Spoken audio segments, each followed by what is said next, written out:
Yang pasti sih kalau dari PSSI yang mendasari mereka merekrut Hitman adalah ini yang bilang Exco-nya sendiri ya. Dia bilang bahwasanya nggak pengen mengulangi kejadian masa lalu yang dia sebut membeli kucing dalam karung. Aduh. Iya. Akhirnya dipilihlah John Hitman ini. Persita lagi leading 4-0.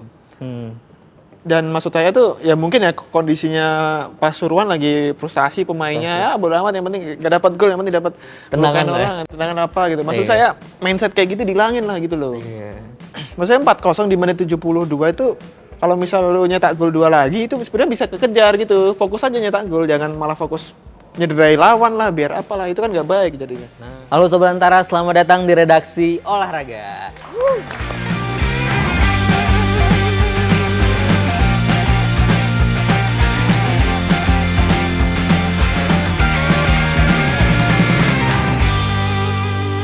Bertemu lagi bareng saya Prada, dan seperti biasa saya ditemani 3 rekan jurnalis Antara, olahraga Antara. Ada Fajar, Eza, dan juga Rauf di sini. Sobat Antara, ini di tahun baru, harapan baru, dan selain yang baru-baru itu, behel Mas Fajar juga baru. Ada pelatih timnas baru.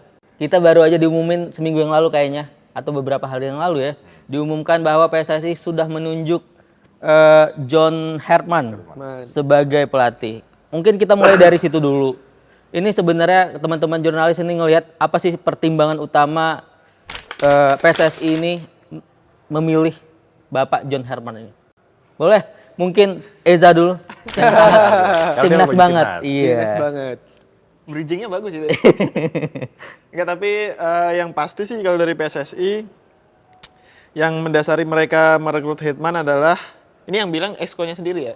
Siapa nih Exco-nya yang mana? Siapa sih yang sih? Pak Endri Irawan.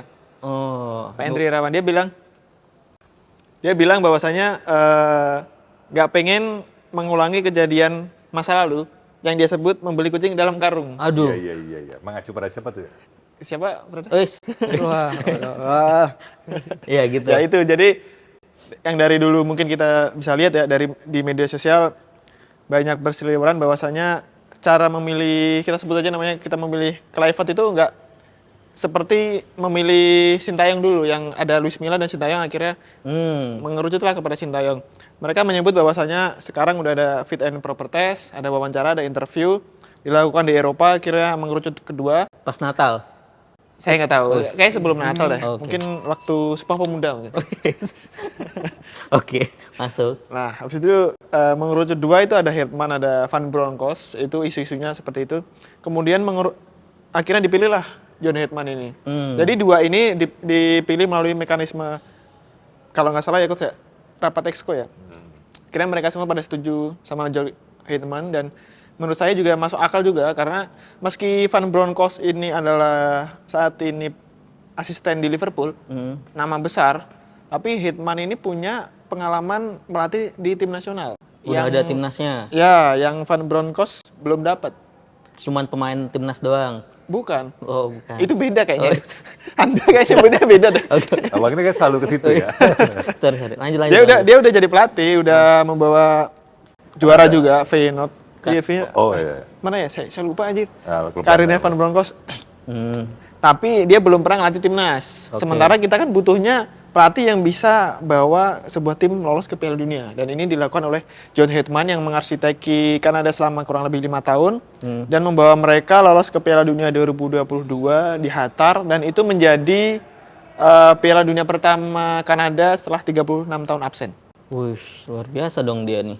Nah, itu menjadi poin plus lah bagi PSSI sendiri, dan saya rasa kita semua juga setuju bahwa ini mungkin kandidat yang oke, karena ada CV-nya jelas, pakem permainannya jelas, dan kalau kita lihat dari cara bermain juga adaptif. Kadang main 3 back, kadang main 4 back, tergantung bagaimana lawan yang akan dilawan. Hitman pernah bilang bahwasanya cara itu membuat timnya sulit ditebak dan membuat permainan lawan tuh bisa aja gusar lah sama apa nih pendekatan yang dilakukan Kanada nih. Jadi mereka bingung, dan akhirnya Kanada bisa lolos ke Piala Dunia salah satunya berkat itu. Dan ini menurut saya alasan yang masuk akal lah memilih John Hitman. Kalau dari latar belakang negaranya gimana nih Mas Reza? Kan kita jarang ya dapat pelatih dari Inggris. Dulu kayaknya Peter White ya. Peter White. Terakhir ya. Dan Sama si ini siapa? McManaman. McManaman Irlandia ya? itu dia Inggris Raya masuk ya. Iya orang kan? Inggris. Iya, tapi agak kurang lah itu, nggak usah dianggap lah itu. Sorry, kan emang gitu. Tapi itu ada pengaruh gitu juga nggak, Mas Reza? Ada alasan tersendiri nggak selain emang dia bawa Kanada tadi lolos gitu? Sebenarnya kalau Karena kalau kita lihat yang sebelumnya, mungkin kan dari Belanda itu mungkin ada kedekatan diplomatik karena banyak diaspora kita dari Belanda. mungkin bentar lagi ada diaspora kita dari Inggris gini. Oh, kemungkinan juga jangan-jangan Elkan Bagut dipanggil lagi di sini. Udah. Iya kan? Dari Inggris. Oh iya, bisa Iya, aja, bisa aja. Ada pendekatan ya. Iya. Sama culture-nya sama ya. Kayaknya so far nggak ada jawaban dari Exco ataupun orang PSSI soal itu. Arya nggak ada, Pak Arya. Kayaknya lagi libur tahun baru kali ya. Oh, iya, iya.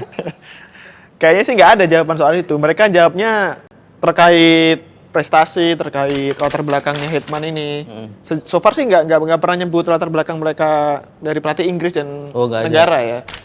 Cuma kan Inggris sama Belanda sama-sama masih Eropa. Jadi mungkin culture-nya juga nggak beda-beda jauh. Meskipun Hetman ini juga besarnya di Kanada karena dia sempat ngelatih tim putrinya juga dan agak lama juga. Jadi mereka culture-nya juga Amerika Utaranya juga kuat gitu. Tapi yang bisa yang poin penting di sini adalah dia adalah pelatih yang pernah bawa sebuah tim itu lolos ke Piala Dunia. Jadi dia udah tahu formulanya. Dan itu apakah prosesnya lama tuh waktu dia bawa Kanada itu? Apa di tahun pertama, tahun kedua langsung? 5 tahun. 5 tahun. 5 Ada tahun. proses ya di situ ya? Ada proses. Jadi meski habis Piala Dunia dia dipecat, tapi proses 5 tahun ini membawa Kanada dari peringkat hampir 100 kalau nggak salah sampai ke 33. Di saat itu peringkat tertingginya Kanada di saat itu. Jadi ya bagus ini CV-nya si pelatih. Tapi untuk ini mungkin yang lain juga udah ada belum sih berapa tahunnya dia dikontrak? 2+2 2+2. Oh, kayak si ada Clifford kemarin. Selanjutnya, apakah PSSI sudah cukup matang nih dalam persiapan transisi pelatih baru ini? Karena Jadi wawancara saya nih aja. enggak, karena Bapak kan Jujur, pembahaya jujur, kayak gini. saya bilang tamu. Bukan. Mungkin teman-teman boleh nambahin makanya saya bilang gitu. Karena Mas Eza kan yang Lu ke bawah yang ini ya, interview terakhir kan? keluarnya di sini. Oke. Iya kan? Ada mana tahu kan udah ada ekspektasi baru nih atau gimana gitu untuk transisi terbaru ini dari PSSI. Tapi saya mau nambahin yang masalah kontrak katanya ini harganya juga kekeluargaan Nah, itu katanya. ya. Apa? Harganya kekeluargaan. Maksudnya lebih murah daripada gitu. isunya sih 600-an juta. 600 Lebih murah juta dari- per musim. Saya lupa deh per musim atau per apa. Tahun kayaknya ya. Setahun ya? Teorinya Soalnya tuh- ada rumor yang mengatakan bahwa nilai kontrak yang dikasih PSSI itu lebih besar daripada yang dikasih Honduras. Kan sebelumnya juga di Oh, ditawarin. Iya, tapi Honduras. maksud saya ini lebih murah daripada Clifford. Oh iya, itu Clifford tuh pelatih beredarnya kemahalan itu. 1,2 apa 1, berapa gitu. Terus Sintayong 1,6 atau 1,8. Itu guru penjas yang dikontrak pelatih gitu. Tapi udah ada isunya kan ini spesialnya juga menurut saya John Harman ini udah ada Dirtek. Dulu waktu Patrick tuh belum ada Dirtek kan dipilihnya. Ini kan ada andil Dirtek di sini nih, gitu kan. Terus apa namanya? John Harman ini apakah buat pelatih kepala aja atau udah ada gambaran dia juga U23, U20 umur? Itu juga U23 juga dia megang. Oh, udah ada di kontraknya begitu. Ya, udah ada U23 sama senior. Ya kayak Sintayong di akhir-akhir itulah. Sedikit nambahin ya mungkin ya soal John Hartman tuh. Permasalahannya sekarang kayak tugas pelatih manajer MU yang dipecat Amorim. Dia kan di media berbicara bahwa saya ini bukan hanya pelatih kepala tapi manajer gitu. Artinya sekarang dunia sepak bola itu modern dan tugasnya pelatih itu juga bukan hanya untuk mengatur strategi tapi memanajerial tim. Nah, apakah Hartman itu akan diberikan kepercayaan sebagai manajer juga atau hanya head coach? Karena yang notabene sebelum-sebelumnya itu kan untuk hal-hal urusan manajerial tuh ada sosok yang nggak mau kalah gitu, diidentikan dengan wah gue nih kalau ada timnas menang ya harus andil gue gitu. Siapa sih? Siapa? Ada. Emang ada kayak gitu? Nggak ada. Ada. Dan apakah di timnas era kepemimpinan John Hartman ini akan sama polanya atau enggak? Karena menurut di MU aja kan hal-hal semacam itu jadi hal yang rumit ya. Bahkan pemecatan Amorim pun didasarkan dari rumor tersebut. Bisa jadi Hertman juga kayak nasibnya kayak Amorim. Bisa jadi begitu ya. Bisa Semoga jadi. enggak sih. Semoga enggak. Tapi salah satu itu kan juga salah satu Pak Marji siapa yang bilang ya? Asik gitu kakinya ya. Kakinya asik juga ya. Satu Kaget ini saya yang nih. dia juga makin berat untuk kita ambil, mau akan bawa keluarganya. Oh, Siapa? Si John Hertman. Oke. Karena kan, ya ini kan masih muda juga dia kan, masih baru 50 kalau nggak salah. Ya buat pelatih masih muda ya. Iya, buat pelatih masih muda. Mudah-mudahan sih akan ini ya, jadi lebih stabil gitu kan. Kondisi psikologis segala macam. Iya. Soalnya kan kayak dulu siapa ya? Kluivert malah nggak di sini gitu kan. Nah, sorry, mau bilang itu. Jadi emang selain bawa keluarganya juga dia mau stay di sini Iya, gitu. mau stay. Itu Oh, poin kayak- plusnya tuh. Ya kayak Kluivert kan bolak-balik kan. Bolak-balik bener. Sama selain itu juga dia mau nerima pelatih lokal. Oh iya, asisten berarti. Buat asisten. Entah asisten ataupun nanti jadi pelatih fisik Kelompok lah ini. atau pelatih apapun itu. Gitu. Dan ini menurut Esko juga yang dicari. Jadi Hitman mau oke, karena tujuan mereka adalah biar ada transfer ilmu yang berkelanjutan gitu loh, antara pelatih yang bagus dalam hal ini mungkin Eropa atau level dunia ke pelatih lokal. Kan dulu Sintayong pernah ngasih juga ke Nova Arianto yang kita juga tahu Nova Arianto bisa ngelolosin Indonesia ke Piala Dunia U17 dan bikin sejarah juga di sana. Harapannya nanti ada pelatih lokal yang seperti Kayak itu. gitu lagi gitu. Tapi buat target sendiri, ini ada ditargetkan nggak si John ini buat, karena kita tahu yang paling dekat ini tantangan buat dia itu FIFA Series kan paling dekat. Ada nggak targetnya itu? Targetnya sih pasti ada. Maksudnya Maksudnya dia udah gambarin misalnya kayak dulu Kluivert kan ditargetkan kita harus lolos Piala Dunia tuh, mau nggak mau. Nah kalau dia ini ada nggak dikasih target atau ya udah Piala Asia sebenarnya. Ya, Buat Piala Piala- 2027 ya. Jadi kan kontraknya 2+2. Jadi 2 tahun pertama itu kita ngerasain Piala Asia, dan 2 tahun kedua kalau misal Piala Asia ini mungkin lebih baik dari Sintayong ataupun bisa berbicara lebih banyak lah. Artinya kan kontraknya ditambah sampai kualifikasi Piala Dunia 2030. Jadi harusnya sih Piala Asia ini jadi patokan pertamanya beliau. Tapi kan di tahun ini juga ada Piala AFF juga di pertengahan tahun. yang baru ya di pertengahan tahun ya. Iya, Karena dan biasanya akhir. Ngomongin Piala Asia nih, tadi malam Piala Asia U23 resmi berlangsung. iya. Dan sayangnya kita udah nggak ikutan. Padahal sebelumnya kita semifinal ya. Iya. Gak apa-apa. Iya. Berapa lupa udah move on emang kita. Udah move on. Ya semoga John Herman nanti ini membawa, ya kita udah move on lah dari yang sebelum-sebelumnya dan memberikan arah baru buat sepak bola kita ya. Makin baik lah ke depannya gitu. Ya, tapi sorry, pernah dikit tambahin soal John Hertman.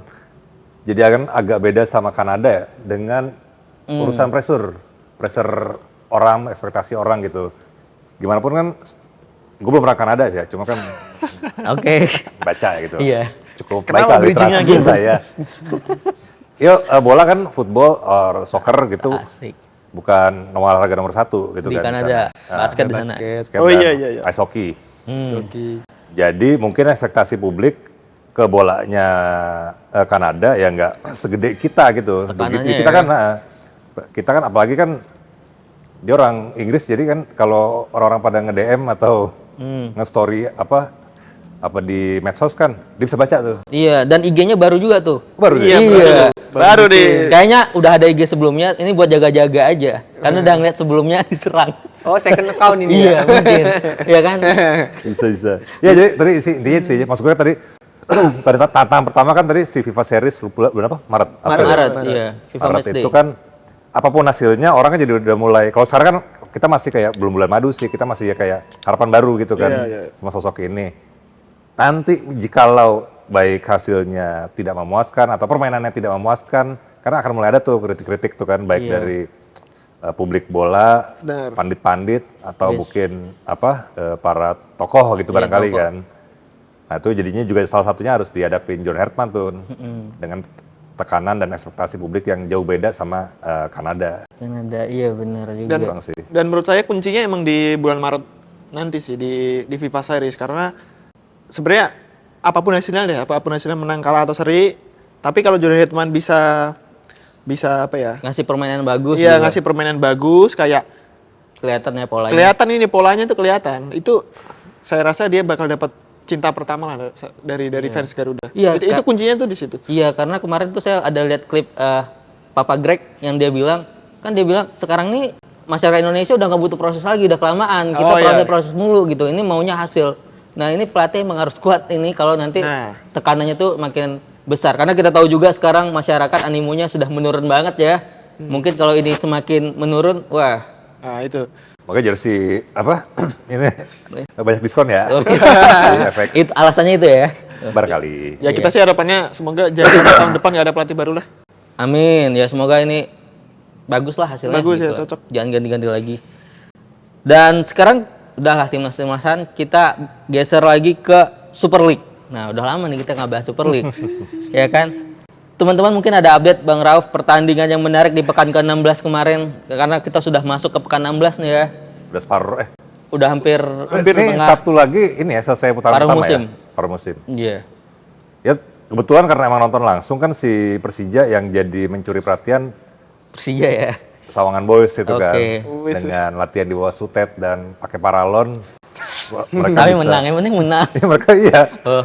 Mereka bisa kasih bukti bahwa nggak menyanyiakan kepercayaan yang dikasih coach Mauricio Souza. Siapa itu pemainnya? Coba. Sama Arli. Oke. Ardiansyah Abdul Manan. Terus kemudian Aditya Warman. Aditya Warman ya? Iya, si Aditya Warman. Ya tentu bukan hanya skill mereka, kan kita juga mesti kasih kredit kepada yang lain kan. Asis kalau nggak salah Aditya Warman kasih bola Gustavo Franca. Gustavo Franca dan Hanif. itu Hanif Hanif si somebody. Arli. Juga pas yang golnya Aditya Warman kan, gue sih ngeliat ada peran si Excel dalam menarik orang-orang para back, jadi terbuka ruang buat Aditya Warman berani ngambil kesimpulan nge-shoot gitu dan berbuah gol kedua. Bisa dibilang itu Excel pintar juga ya sebagai striker, dia tugasnya nggak hanya nyetak gol tapi dia bisa nyari ngebuka buat teman-temannya. Orang-orang. Itu kan hari itu kalau nggak salah bareng main, selisih berapa jam sama Borneo main kan? Iya. Bareng. Bareng ya, iya. Jadi kan Persija kalau tadinya mainnya nggak bareng gitu, Persija duluan, Borneo belakangan kan sempat ke puncak klasemen tuh. Tapi kan karena mainnya bareng ya enggak, karena Borneo menang, gue lupa deh 3-0. 2-1. 2-1. Lawan PSM. Dan hasil itu kan tidak ke rivalnya Persija itu Persib kan. Persib baru main hari, gue lupa, Minggu Senin ya, Seninnya apa? No, Selasa. Selisih sehari. Sehari doang. Kediri. Persib main sempat leading oleh golnya Sadil Ramdhani, sempat leading 1-0. Dia kartu merah habis itu. Kemudian iya Sadil kartu merah kan. Sadil kartu Karena merah. pelanggaran kartu kuning kedua kan. Oh iya. Terus kemudian Persibnya gue lupa siapa jadi Ya, menit terakhir ya. menyamakan kedudukan. Jadi Persib ya kececer tuh di peringkat 3. Bukan kececer, belum bisa naik ke 2 besar. Iya. Aman Turun. nggak? Turun Oke. aja. Masih turun. tetap di 3 gitu ya. Masih Oke, saya salah, baik, maaf ya. Tapi yang jadi pertanyaan Saya nih, takut Bang. nih. Yang jadi pertanyaan nih ya. Kita tahu di pekan ke-17 nanti ada El Clasico ya, Persija Persib. Dan kenapa ketika lawan Persib kemarin lawan Persik dan Persija lawan Persijap itu banyak pemain-pemain inti nggak dimainkan? Apakah ini menurut teman-teman emang udah strategi buat disiapin selanjutnya? Karena kan itu Eliano nggak datang ke sana tuh, ya kan? Terus Jordi Amat juga nggak dimainin. Maxwell yang biasanya selalu dimainin nggak dimainin. Terus kalau di Persib itu ada Barba juga nggak diberangkatin gitu. Apakah menurut teman-teman ini emang udah strategi masing-masing tim lebih menyiapkan buat selanjutnya gitu? Apa gimana? Bisa jadi sih, karena ini kan tensinya lagi gede ya. Ini gengsinya gede, jadi siapapun yang kalah itu pasti mungkin aja akan ngefek ke mental mereka untuk pertandingan berikutnya. Karena kan ini laga penutup kedua tim di paruh musim. Jadi hasil pertandingan nanti mungkin akan menentukan siapa yang akan menjadi juara. Juara paruh musim ya? Enggak, maksudnya juara sampai di akhir musim. Oh gitu. Ini Segitu udah bisa pengaruhnya menentukan ini. Karena satu laga menurut saya sangat berpengaruh karena Mentalitas ya. iya ini rivalitas gede. Ini kalau ya semoga aja nggak ngaruh, tapi bisa aja. Tapi kan masih ada Borneo Mas Eza yang di peringkat 1 nggak dianggap kandidat juara bagaimana? Ya enggak, maksud saya antara dua ini. Oh gitu. Siapa nanti yang kehabisan bensin di bulan Maret atau bulan April itu kan akan sangat berpengaruh ya di akhir musim. Dan absennya pemain-pemain tersebut selain untuk mempersiapkan laga big match ini, mungkin juga karena rotasi Bang Mas Prada, karena kayaknya Mepet ya? Liga 1 juga lagi padat-padatnya, jadi mereka juga pada merubah susunan pemain dan sebagainya. Dan untuk kasus Barba Nah, bisa aja karena transfer juga sih. apa? Karena Barba dia mau cabut sih. positif Karena kan emang. isu-isunya juga mau cabut juga. Jadi bisa aja gara-gara itu mungkin dia nego sama klub lain, akhirnya dia ditepiin. Kan bisa jadi. Nah untuk Elneny gue belum Tapi isu terbarunya emang Barba katanya ada masalah keluarga ya. Ya, bener. kangen. Kangen. Tapi maksudnya kita harus realistis juga sih. Maksudnya Hmm. Barba itu di Persib dia ex pemain Serie B loh. Bener, Komo ya? Iya ya, Komo. Artinya dia pemain besar di Eropa dan mungkin kalau misal dia menit bermainnya di di Persib itu bagus dan mainnya bagus, nggak menutup kemungkinan dia bakal kembali ke Eropa. Dan bagi dia, bagi pemain yang udah bermain di Eropa, ya pasti Eropa adalah segalanya lagi ya. Karena itu level tertinggi sepak bola. Jadi menurut saya masih Tapi kan Persib lagi main di Asia. Bagus juga kan itu, bisa ketemu CR nanti kalau menang. Iya kan? Senyum aja Mas Rauf. Bisa ada. Iya kan? Tapi Iya itu sih. mungkin alasannya ya. ya, tapi ya semua pemain ya punya alasan sendirilah. Maksudnya nggak yang kita harus garis bawahi adalah tidak ada pemain yang lebih besar dari klub. Wah, Jadi itu yang harus diingat Barba ya. pergi ya pasti ada pemain baru yang mungkin lebih bagus lagi daripada dia. Iya. Itu aja. Karena kita lihat Persib juga selama ini backnya bagus-bagus semua Iya, backnya dan bagus-bagus. nggak tahan lama juga kan. Iya. Silih berganti juga gitu. Kuipers sih yang lama dulu ya. Iya, sekarang nggak juara ada. sampai juara ya. Dirombak akhirnya ke Dewa kan.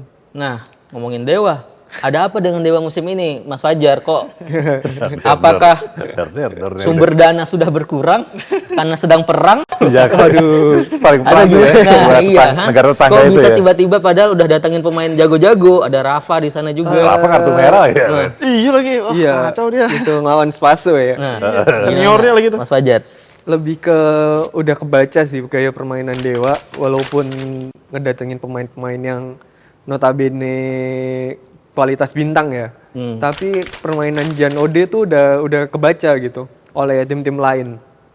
Dan secara kita lihat chemistry-nya antar pemain tuh masih nggak kayak musim lalu.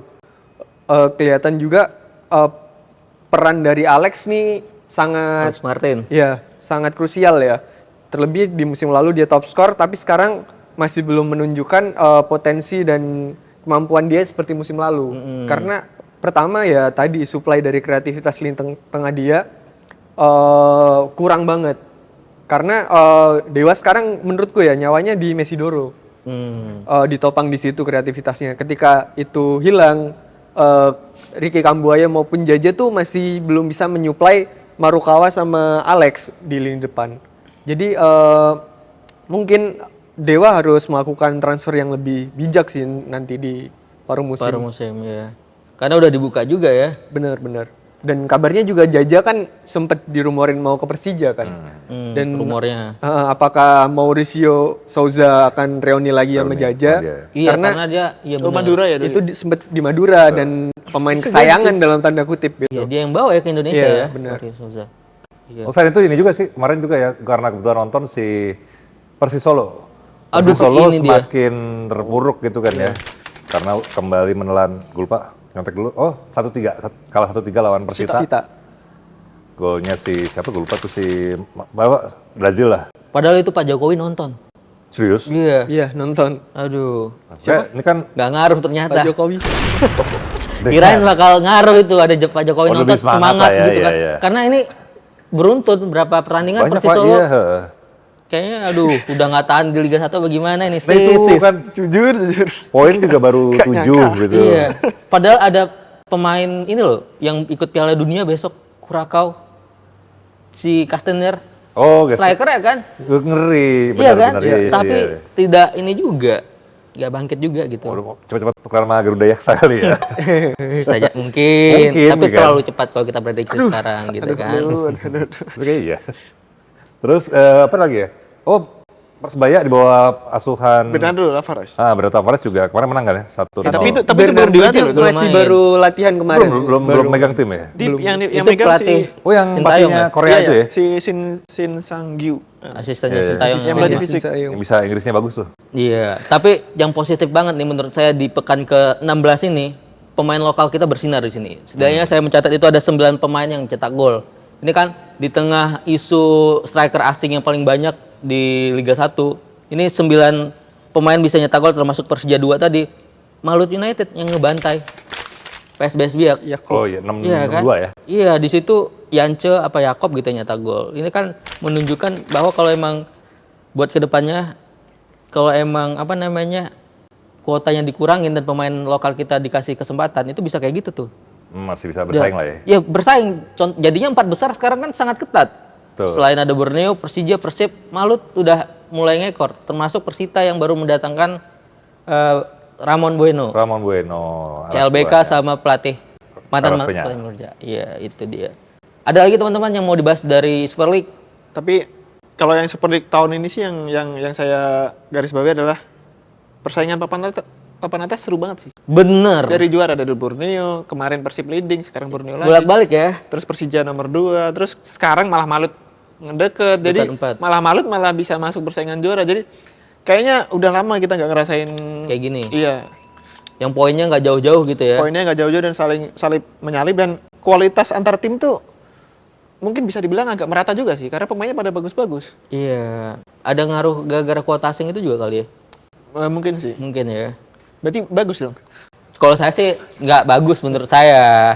Kalau menurut saya masih mensupport dikit aja lah asingnya gitu. Biar kita bisa menciptakan. Kompetisinya aja yang ditambah. Iya, itu satu. Oh, iya. Satu lagi biar menciptakan BP selanjutnya, kita udah kehilangan banyak striker Yes. murni kayak dulu. Kita punya Boas, punya BP, Liudin. Sekarang coba siapa? Excel doang kayaknya. Hoki Caraka.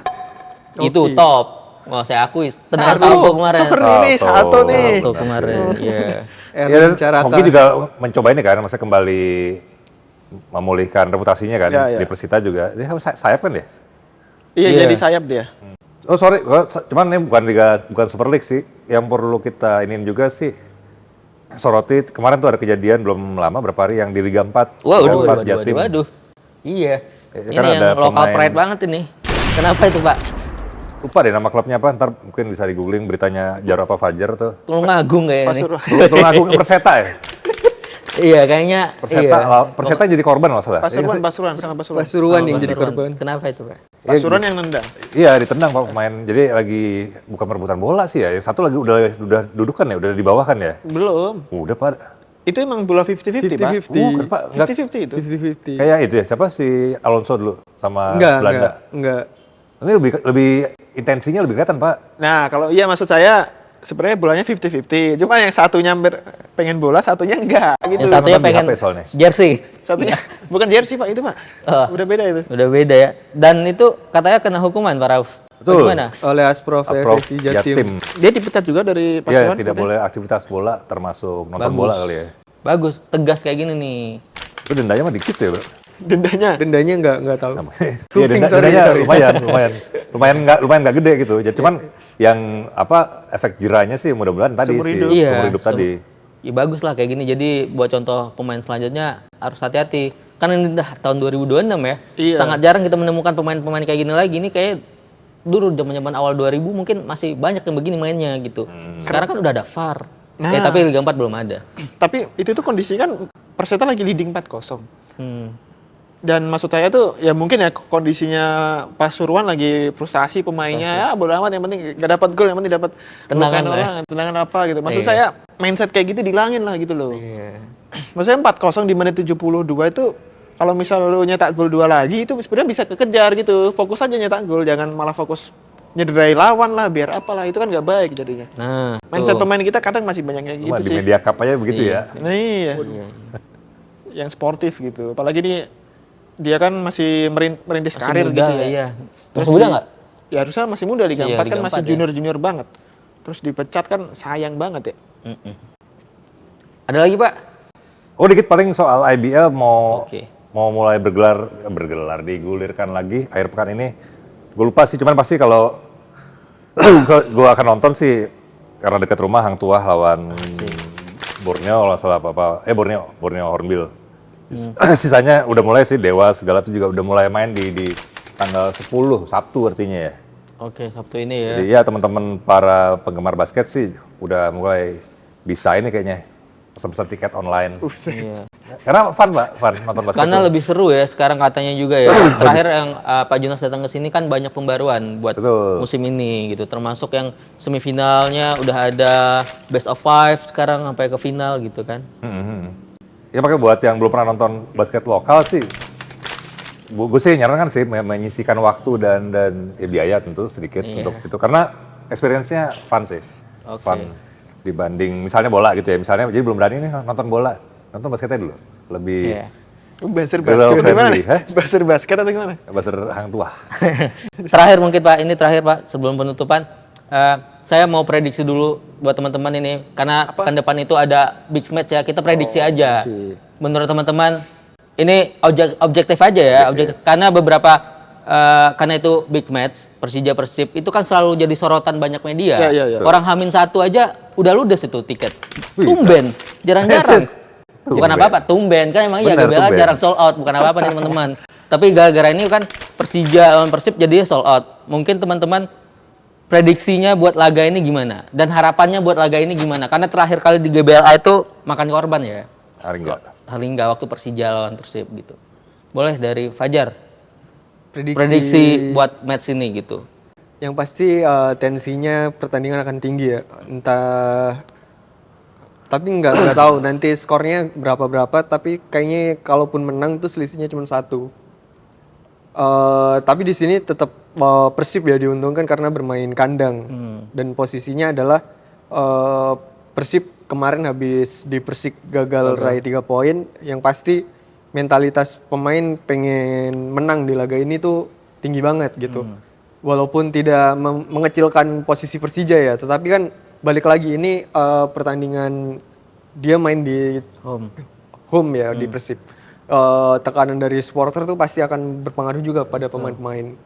Pasti untuk pesan dari supporter sih kalau yang mau away dari Jakarta ke Bandung jangan dulu deh. Ya, emang karena larangannya juga ada larangan gitu. ya, Iya. belum diiniin. Iya, benar. jangan dulu daripada nanti ada crash-crash yang nggak kita inginkan karena Iya. Liga dihentikan. bener itu. Dan ya berkaca dari yang dulu-dulu lah kayak derby antara Arema sama Persebaya kan berawal dari itu juga gitu. Jadi ya itulah entah skornya berapa tetapi kan siapapun yang kalah atau menang di sini masih ada 17 pertandingan lainnya gitu. Oke. Jadi Tapi itu di sini belum menentukan. Aku sih mungkin ya dari faktor itu tadi Persib. Oke. Oke Mas Reza. Gue juga Persib. Iya, alasannya apa? Kasih statement dong. Ini kayak nanyain orang random. Tapi Persija. Persija. Jadi kayaknya Persib menang, tapi saya nggak tahu skornya berapa. Faktornya karena selain faktor main di kandang, ada juga faktor mereka juara bertahan 2 musim beruntun. Artinya Persib udah pernah ngalamin beberapa kali di bawah terus tiba-tiba juara. Dan sekarang juga udah mulai menunjukkan bahwa mereka awalnya di bawah terus sekarang mulai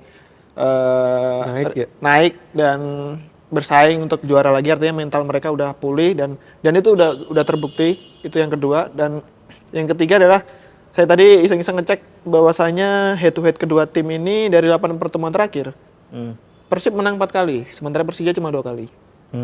Persija terakhir kali menang itu di bulan Maret 2023, artinya udah 2 atau 3 tahun yang lalu. Menpora itu, iya. Iya, itu udah agak lama dan mungkin dari faktor itu kayaknya ini pertemuan pertama milik Persib sih. Ya kalau saya sih lihatnya Objektif. Persija bawa pulang Objektif. Iya, bawa pulang 3 poin karena gue lihatnya, ya tadi masih utamanya selain urusan rivalitas ya, urusan rivalitas kita kesampingkan, lagi momennya lagi bagus gitu untuk terus bersaing di papan atas gitu Persija. Jadi gue sih saya yakin akan bawa hasil positif sih dari Walaupun Bandung. tengahnya Persija hilang kan, Fabio kan nggak main nanti nih, Ronego, ya, pemain Sporting kunci. itu, ya. Walaupun itu nggak main, Walaupun itu.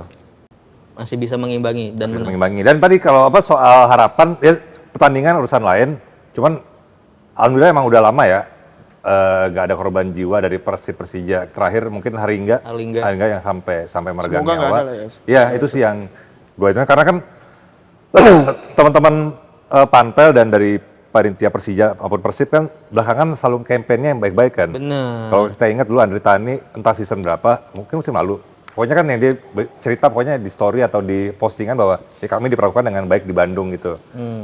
Ya mudah-mudahan sih itu tetap bisa berjalan terus, bahwa teror atau cywar ada itu mah wajar gitu kan ya kepada tim tamu. Cuman ya hopefully tadi juga kayak Fajar bilang nggak ada teman-teman Jakarta yang sosokan nekat terus batas karena gitu ya. emang belum saatnya sih bisa away ke sana saat ini gitu kan. Ya hopefully sih suatu saat akan bisa. Cuman ya tadi sih di luar pertandingan lebih berharap bahwa cerita pertandingan ini nggak bawa cerita bahwa ada korban, ada bentrokan besar ini itu sih. Iya. Gitu, Semoga aman nyaman ya, karena kalau ini aman nyaman, kemungkinan harapan kita cabutan away ini bisa terlaksana ke depannya gitu kan. Karena pasti ini yang disorot banget ini. Bener. Kalau nggak salah 26.000 nih, 26.000. udah ludes gitu ya. Oke, itu aja mungkin ya teman-teman update-nya. Semoga yang tadi itu Persija semua berjalan lancar. Mau menang, mau kalah, kita udah dewasa lah menerima. Karena masih panjang perjalanannya gitu kan. Nggak menentukan juga lah ini ke depannya gitu. Oke, Sobat Antara, terima kasih sudah menyaksikan episode kali ini. Jangan lupa baca berita olahraga langsung dari sumbernya hanya di portal antaranews.com dan YouTube Antara TV Indonesia. Sampai jumpa.